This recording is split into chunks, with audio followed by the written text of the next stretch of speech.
bukas na balik mo. Doras de Mayo. Si Mike. Siyempre lang daw.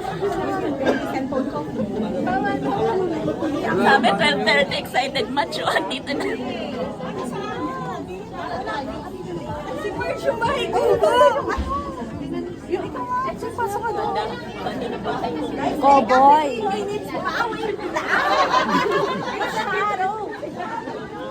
May visa ba tayo? Ay.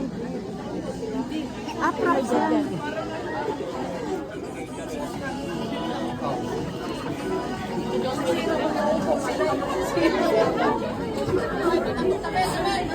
Ganda ng mga costume.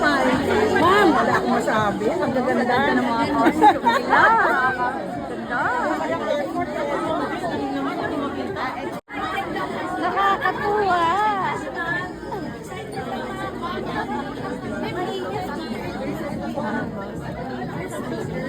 Buksan ko itong A picture.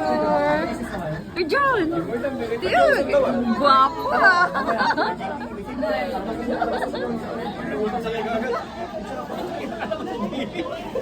Tignan mo siya. Saan ba si Joy? sorry.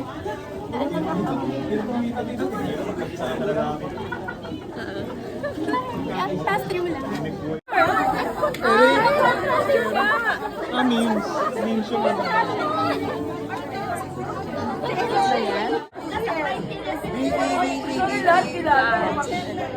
Kilala talaga eh. Ay, siya. Ay, parang...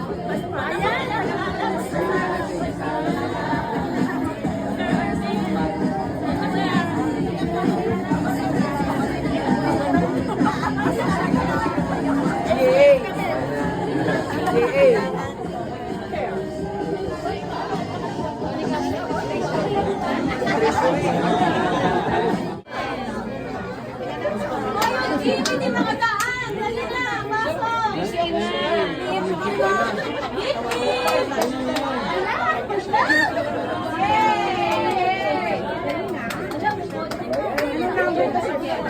Number ano yun?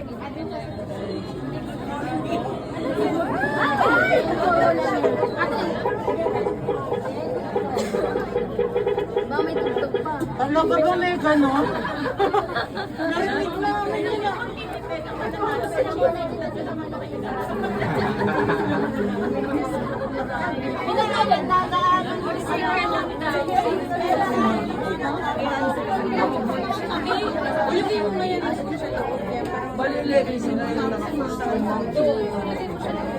Oo, wag na lang muna yan.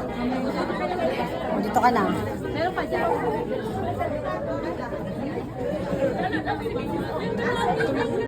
Good afternoon! Hello! Alam ko naman na masaya tayo at excited sa ating costume party sa araw na ito.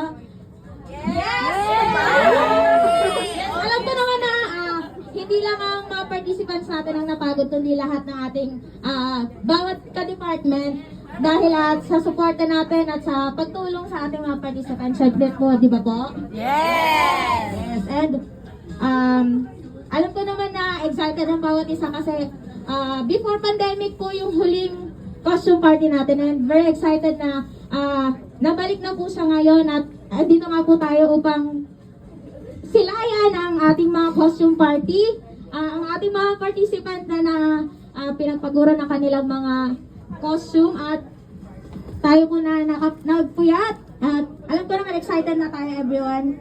Siyempre po, una po sa lahat, rules, judges, and prizes.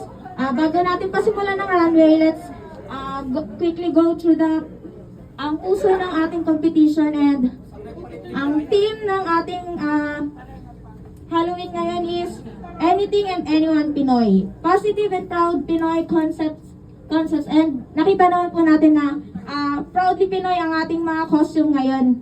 Siyempre po, di ba? And ang Eco Challenge po, yung costume po natin ay at least 50% recycled or repurposed material. And that shows that Pinoy are sustainable and creative. And ating OIC Lobby Guard. And last but not the least,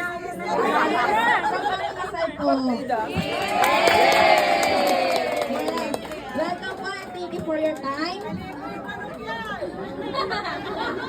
And syempre po, alam ko naman excited ang bawat isa sa mapapanalunan, pero i-go through ko na din po kayo ang each participant po ay meron pong 1,000 for their participation. And sa ating winner po is ang prize po is 3,000 plus. Ang entire department po ay may free lunch and merienda. So, sige po. Round of applause po, everyone.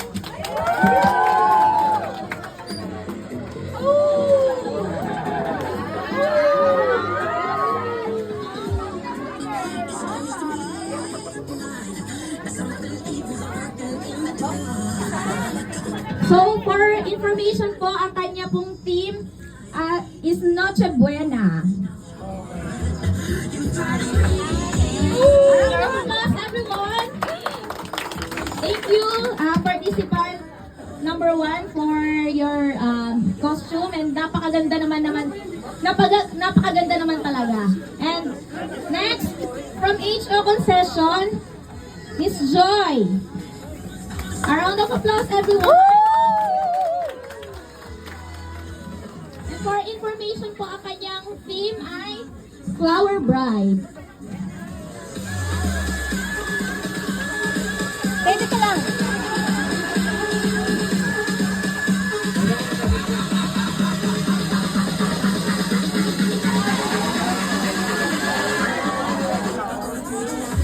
Yes, pwede pong tagalan mag-flex, rampa, ganon. Model. Posing. Yan, thank you. Contestant number 2. And next up, contestant number 3 from BC Department.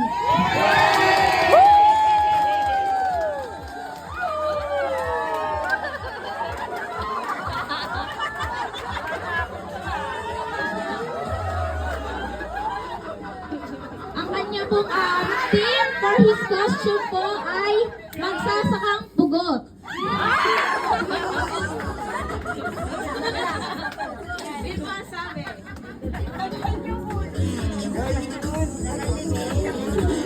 A round of applause, everyone. Yes, thank you, contestant number 3. And up next po, contestant number 4 from Everness Department.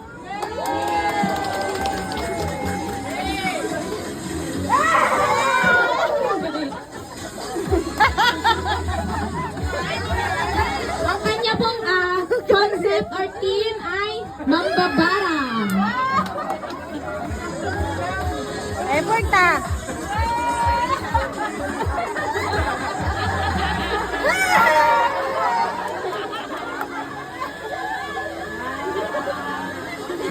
Thank you, contestant number 4. Up next po, contestant number 5 from Treasury.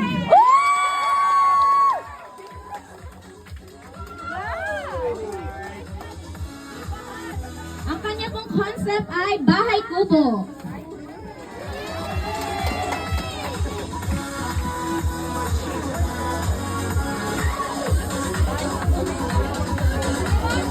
A round of applause, everyone.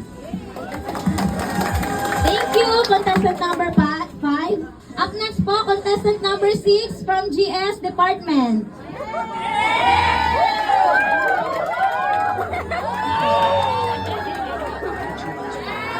Ang kanyang pong concept ay Ghost Project.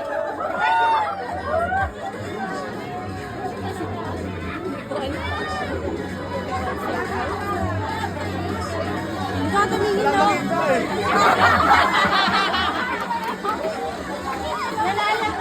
Kaya pala. Thank you, contestant number 6.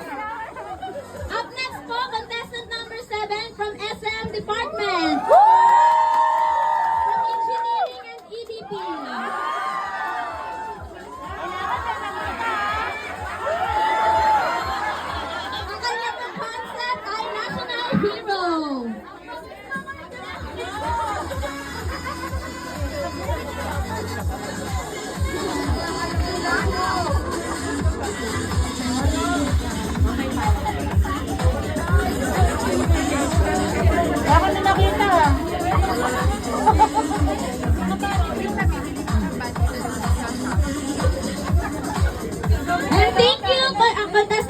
7.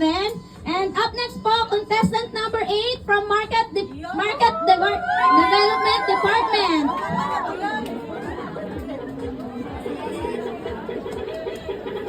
Yes, everyone, ang kanyang concept po ay jeepney.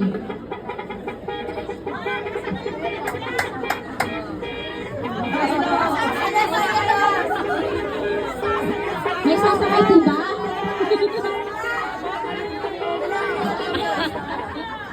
Yan.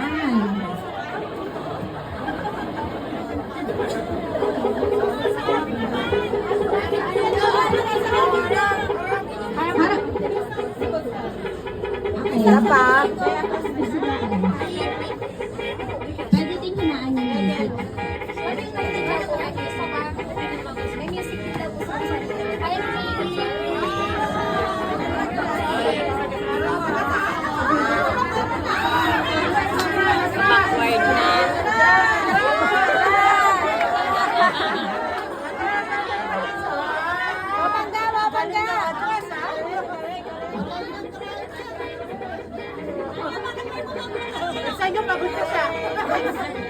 Thank you, contestant number 8. Up next po from Audit Department.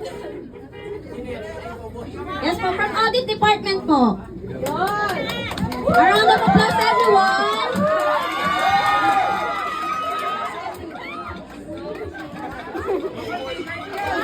Ang kanyang pong concept ay Leon Guerrero.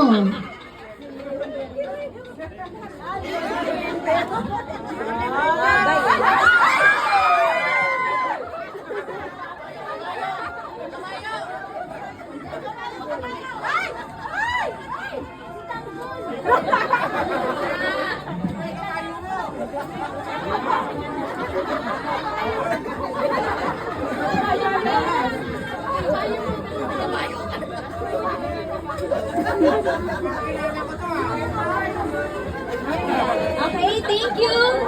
Contestant number 9. Up next po, contestant number 10 from Purchasing Department.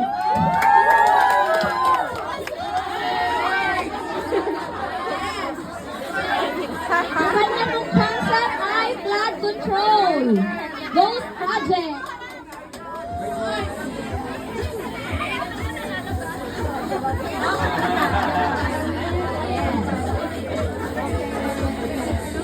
Thank you, contestant number 10. And last but not the least, yes, contestant number 11 coming from ACS Department.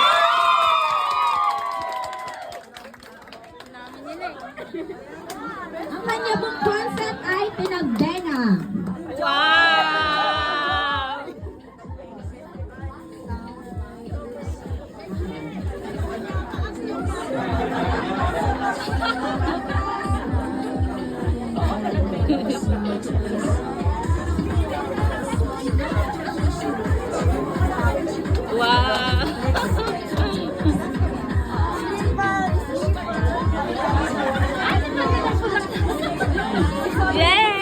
Bawasan ng isa. Yan, there you have it, everyone. At nakapag-flex na po ang ating 11 contestants. Makikita sa likod eh.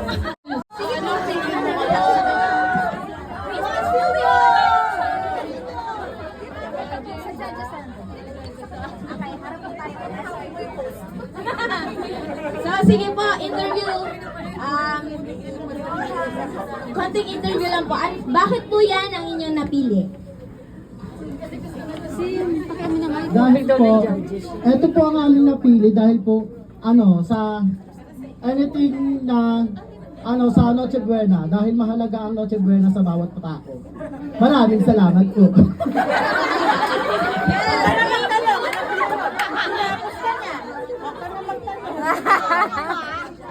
Yes, explain din po kung ano ang nasa question mo. Sige.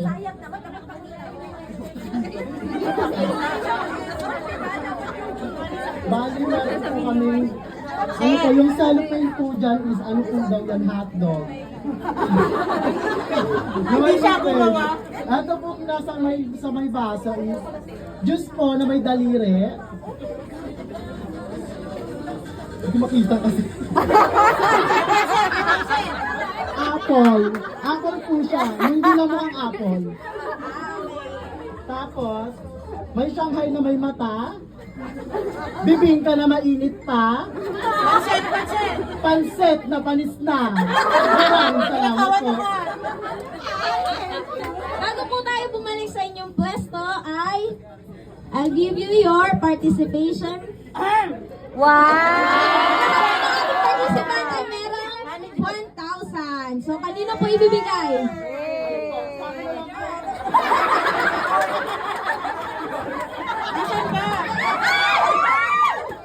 Hindi po namin to nung team ko dahil may kinasal at saka pinatay siya para magiganto. Bawal na ba yun?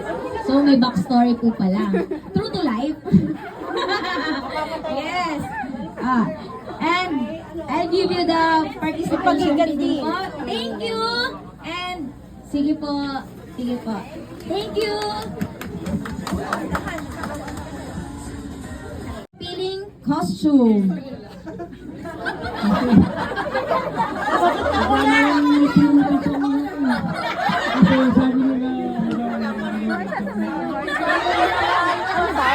Magagalaw kong utang yung magsasaka kaya daw po pinugutan ng ulo.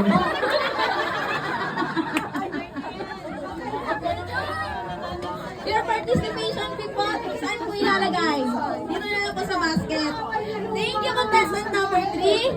And calling po for contestant number 4 from Everness. Ang ating... Ay, may mukha!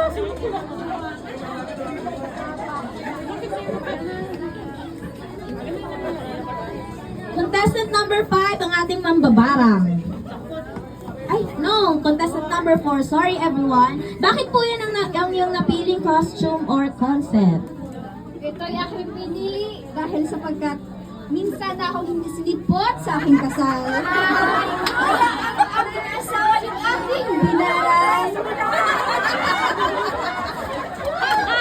Ay, thank you. Backstory din pala to.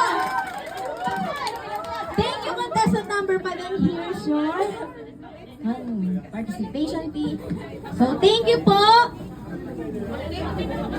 Contestant number 4. So, calling po contestant number 5 from Treasury. Sige po.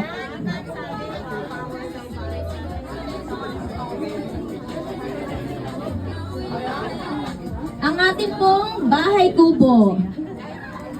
Yes. Interview portion. Bakit yan po ang iyong napiling concept or theme?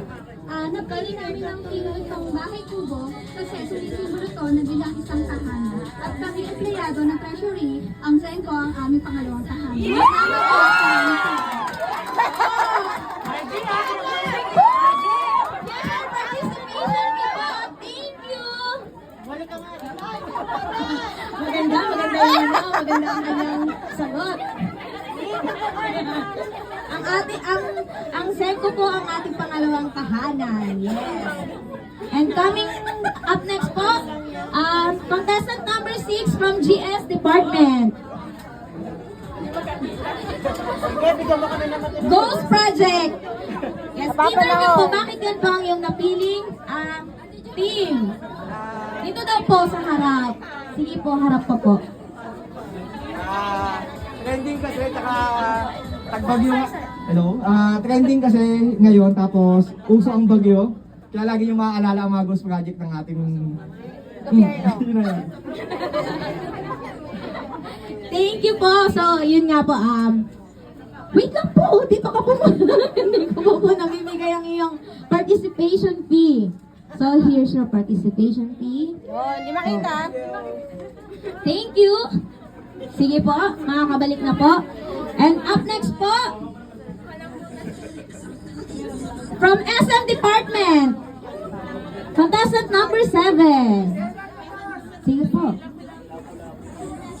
So, ang kanyang concept po ay National Hero, Lapu-Lapu. Bakit yan po ang iyong napiling concept or theme? Actually, hindi ko alam na may ganito eh. Sabi kasi costume lang. May question and answer po eh. Medyo mahirap eh. Siyempre, lapu-lapu. Alam naman natin lahat, sa lapu-lapu ang nagtanggol, di ba? Sa mga mananakop. So dapat... Ayan. Lapu-lapu to na mo. Lapu-lapu. Lapu-lapu. Siyempre, si Lapu-lapu nagtanggol sa atin sa mga nananakop. So dapat hanggang ngayon, ganun pa rin tayo. Huwag tayo magpapa-api. Laban! Thank you, contestant number 7. And here's your participation fee. Ready siya. Alam niyo. Thank you, contestant number 7. And up next po, contestant number 8 from Market Development Department. Marketing Development. Na-vlog na daw po ang gulong.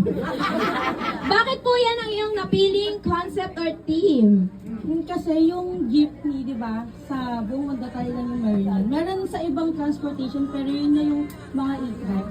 Marami ng times na sinubukan ng government na patanggalin ang alisin, pero hindi pa rin kasi ito yung sumisimbolo sa atin. Even yung mga foreigners, may experience nila yung jeep kasi kapag nakapag-jeep sila, feeling nila, yun na yung parang tatatak sa kanila na nakapunta sila sa Pilipinas.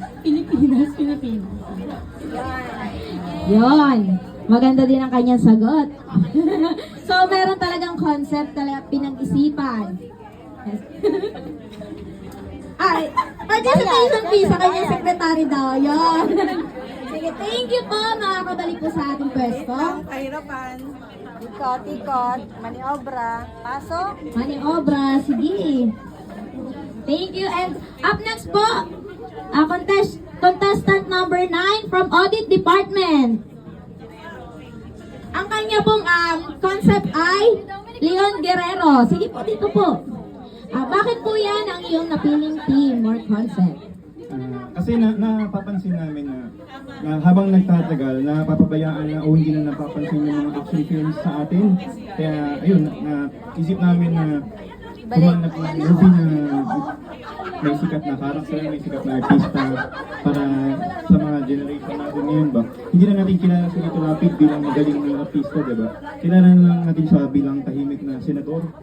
Hindi lang natin naaalala si Lito Lapid. Kaya yun yung naisip namin. Ayun. Thank you. Hindi naman siya related sa di ba? Sa politics. So, siya po ay movie. So, here's your participation fee po. Salamat po, contestant number 9. And meron pa po tayong 2 contestant. So, calling po from Purchasing Department. Dito po, sa gitna na... Hindi po tayo makikita ng ating mga ka-department. So, bakit po yan ang iyong napiling concept? Ito napili kong concept na flood control sa Ghost Project. Kasi sa buong Pilipinas, ang tagal ko nang hinahanap tong Ghost Project na to sa kayong flood control, hindi ko makita-kita. Yun lang po. Salamat. Yan, thank you po contestant number 10. And here's your participation fee po. Hindi, wait lang po. Sige po. Okay po, sige po. And last but not the least, ang ating po contestant from ACS. Bakit po yan ang iyong napiling concept or theme? Ang napili namin ay Panagbenga Festival na ang ibig sabihin ay season of blooming na sumisimbolo sa mga babaeng taga-ACS na mga bulaklak. Grabe. Here's your participation fee and tama nga naman na ang mga babae sa ACS ay sumisimbolo ng kanilang pag-bloom. Yes. Sige po, dahil po ang ating mga judges ay nahihirapan pa, mahirap talaga mag-judge. Dahil magaganda ang ating mga costume at talagang halatang pinag-isipan ang kanilang kanilang pinakitang mga costume. At pwede po ba ako mag-interview sa atin? Magtawag po ako ng magbibigay ng idea niya or sino po ang nagustuhan niyo?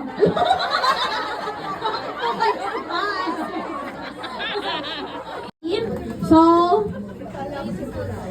makapagtali na po tayo and sa tingin niyo everyone, sino ang nanalo?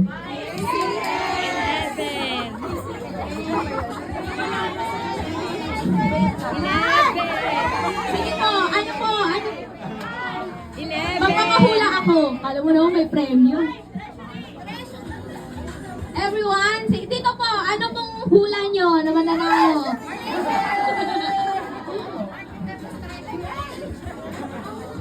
Wait lang po, i-confirm ko baka mamaya nabingi pala ako. At mali yung masabi kong winner. Saglit lang po ha.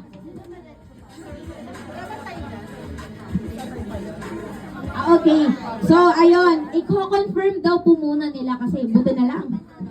Baka mamaya mali ang aking masabi. So, ayun nga po, ang ating winner po sa ating, yung prize po ng ating winner ay 3,000 and free lunch and merienda na para sa buong department. Pero, discretion po ng ating mga, kasi po, depende po sa dami ng ating department para po mapagkasya. Or, bilang po yung lahat para hindi po magkulang. Yes. And, yun nga po, free department meal. So, pili na lang po kung kailan po, kung later at tomorrow. Magsabi na lang po sa amin kung kailan nyo po i-claim ang inyong prize per department. So, everyone, tawagin na po natin ang ating mga participant dito sa gitna. Kasya pa po ba sila? Hindi. O, dito na lang. Sige po, tayo po yung magko-confirm na. Meron na pong nanalo. Saglit lang po.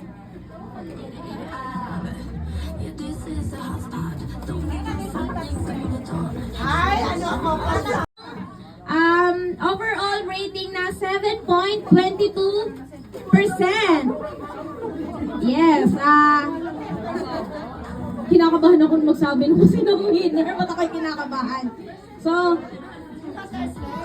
let's have a round of applause po muna everyone para po ganahan ang ating mga contestant. And atin po sasabihin na kung sino ang winner.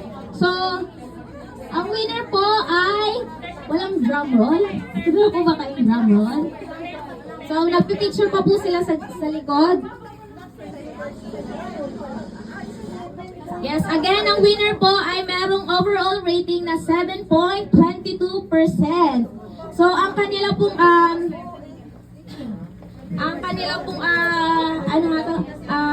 criteria of judgment ay creativity. Tama po ba?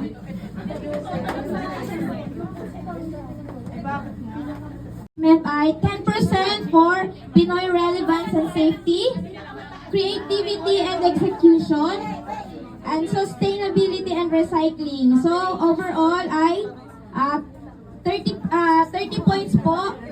So yes, ang ating pong winner coming from Department of, meron po ba kayong hula? Drum roll please. Yes. Ang ating pong winner ay coming from Department of Number 5! Treasury! With overall points of 7.22!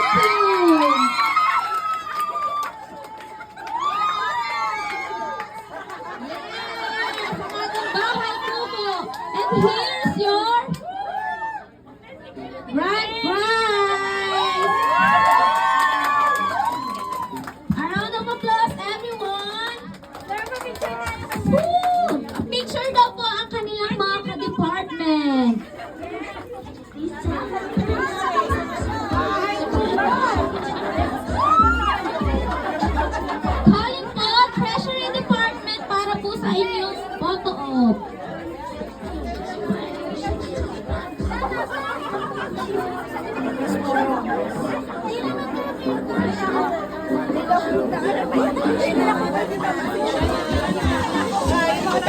Congrats!